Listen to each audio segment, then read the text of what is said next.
vamos para os vídeos de hoje. Só que no Brasil, em que o povo admite que um deputado que ganha 35 mil reais, mais um monte de penduricalho, passe 15 dias fora do país, lá nos Estados Unidos, para ser mais específica, tramando contra o próprio país, né? E aí alega-se que ele está lá para denunciar uma perseguição política. Perseguição política de quem, meu querido? O pai desse deputado estava andando de jet ski no carnaval, né? Tá convocando um ato para esse fim de semana, anistia, não é mesmo? Então, perseguição política é na época, né, da ditadura militar que ele defendia. Quando ele foi, inclusive, ele defende a tortura, né, como método de conseguir provas.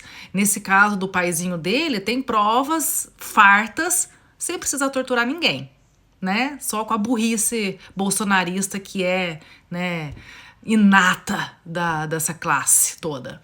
Então, assim, ele tá lá a passeio, né? Porque ele odeia o Brasil. Aliás, todo bolsonarista odeia o Brasil. Patriota mesmo de Araque, de quinta categoria. Não é mesmo? Vamos ver, né? Mais 15 dias de abandono de emprego, de abandono de cargo. Tá lá na lei. Fica mais 15 dias na Disney, tá bom, meu querido? Bananinha. Eu trago para vocês o que aconteceu depois desse anúncio de que, sim, o Davi Alcolumbre iria acionar o Conselho de Ética. O deputado Gustavo Gayer, segundo me disseram os auxiliares e aliados de Davi Alcolumbre, chegou a escrever uma mensagem pedindo desculpas para o presidente do Senado, que não respondeu. A Alcolumbre tomou conhecimento do que tinha acontecido, avisou o Hugo Mota que levaria o caso para o Conselho de Ética da Câmara. Por que na Câmara? Porque sendo presidente do Senado e do Congresso Nacional, mas a Alcolumbre, né? Mas o deputado está lá, tem que responder na casa dele. Praticamente todos os parlamentares do Senado enviaram apoio, lamentaram o que foi chamado de baixaria para o senador Davi Alcolumbre. A Gleisi Hoffmann também recebeu muito apoio da política.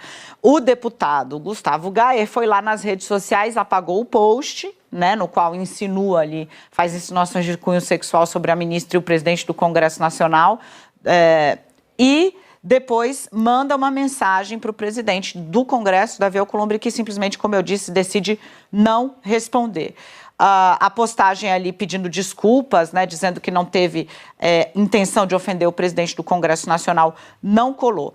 O que Davi Alcolumbre disse para os aliados dele, né? Não vai mais aceitar esse tipo de agressão e que isso não pode ser banalizado. As pessoas precisam medir, ter responsabilidade, em especial parlamentares. Ninguém procurou Davi Alcolumbre para defender a posição do Gustavo Gayer. Então, bom, risca no chão um limite o presidente do Congresso Nacional. E ele está com o Hugo Mota nessa. A defesa do Lula alerta no começo do processo, esse juiz aqui não tem competência. Ia transferir para o juiz que tem competência e ia correr tudo. Mas aí a defesa do Lula, ela pega e ela fala o quê? Fica calmo, deixa essa parada rolar. Tu vai ser preso? Vai. Mas vai ser o trunfo que eu vou colocar, vai ser a saída épica, tu pela porta da frente. Bonitão. Seguraram ali 1, 2 anos. Quando correu tudo que tinha pra recorrer de recurso, entra com essa carta aí do baralho. Bingo. Acabou. Soltou. Não é que ele não foi condenado. O Lula, ele é condenado pelos crimes de lavagem de dinheiro, corrupção, ativo, passiva, não ter um dedo e por aí vai. Mas ele foi descondenado. As provas que tem são reais, tudo real. Porque quem julgou não tinha competência.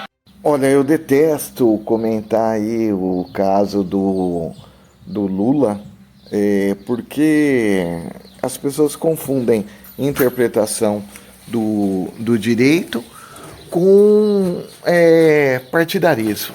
E eu, quando Lula foi preso, eu fui comemorar. Eu dei churrasco aqui na minha casa, de tanto que eu queria ver o Lula preso. Entretanto, não é por causa disso que acabei de dizer, que eu sou obrigado como estudioso do direito, a deixar um cara desse aí, que nem policial diga-se de passagem, muito menos advogado, né? Muito menos advogado, falar uma besteira dessa. desde o início do processo, desde o início, lá no comecinho, a defesa de Lula alegou a incompetência da comarca de Curitiba para julgar os seus processos. E por que foi desde o começo, não no final, como ele está falando? Porque já tem entendimento do STJ que não se tem nulidade de algibeira, que é você deixar o processo correr e depois no final você fala, olha, mas tá nulo por causa disso, daquilo. Não, você tem que, no ato que você vê o erro, a nulidade, você já tem que apontar da primeira vez que você tiver conhecimento dessa nulidade.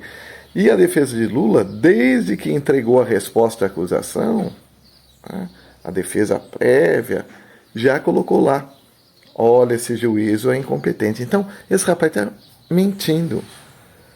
Voluntariamente ou involuntariamente, não sei, mas está mentindo. Talvez o faz por ignorância, por nem ser advogado. Mas não foi isso que ocorreu. E outra coisa, o fato da incompetência ter sido reconhecida pelo STF não anularia todo o processo, anularia a decisão de condenação, poderia anular até a aceitação da denúncia ou não, só que todas as provas colhidas em inquérito policial e outras antes da denúncia poderiam ser aproveitadas. Então não foi a incompetência de Curitiba que anulou o processo de Lula. A declaração de incompetência, o reconhecimento da incompetência, só anularia a condenação e o processo poderia ser aproveitado e suas provas em Brasília. Rui, o que anulou então a condenação do Lula? Foi o posterior, que aconteceu depois do reconhecimento da incompetência, teve outro julgamento no STF, em que se argumentou sobre a suspeição do Sérgio Moro e também dos procuradores. Por quê? Porque os procuradores e o juiz se comunicavam, isso ficou comprovado e o Sérgio Moro nunca negou que isso ocorreu, se comunicavam a respeito do processo, traçando inclusive estratégias do que os promotores deveriam fazer. E isso é ilegal, isso macula o processo, porque tanto o promotor de justiça como o juiz devem ser isentos, não devem ter um partido, um lado, quando eu falo partido não é partido eleitoral, um lado a assumir a defender no processo. O Ministério Público defende a lei e o juiz julga, e ficou comprovado que isso não ocorreu. Então, tudo que esse rapazinho aí, que aparece como um personagem chamado Pracinha, falou, são mentiras, não tem respaldo no direito. Desafio qualquer advogado dizer que o que eu estou falando é uma mentira, que não foi isso que ocorreu. Tem as decisões, tem o processo público, tem as datas, então você vai poder ver que a incompetência do juiz de Curitiba foi arguída desde do início do processo. E eu, como já disse, torcia para Lula ser condenado, fui na Avenida Paulista, exaltei Moro, mas depois que descobri que ele conversava com os promotores, eu, como advogado criminalista, não posso aceitar, passei a ter nojo do Moro como juiz, e sou obrigado aqui a vir a dizer a verdade. Então Lula não é descondenado, porque a condenação nunca existiu. A condenação só ocorre quando o processo transita de cabo a rabo e é dado o trânsito em julgado. Isso nunca aconteceu no processo do Lula. Então, como não aconteceu a condenação, ele não pode ter sido descondenado. Volta então para ele o princípio da presunção de inocência que todo brasileiro tem. Se você chegou até aqui e não é inscrito ainda, se inscreva no nosso canal, deixe seu like, compartilhe esse vídeo, mande no grupo do Zap, no grupo da família, no grupo do Baba, no PV de cada bolsonarista. Conhecereis a verdade e a verdade vos libertará.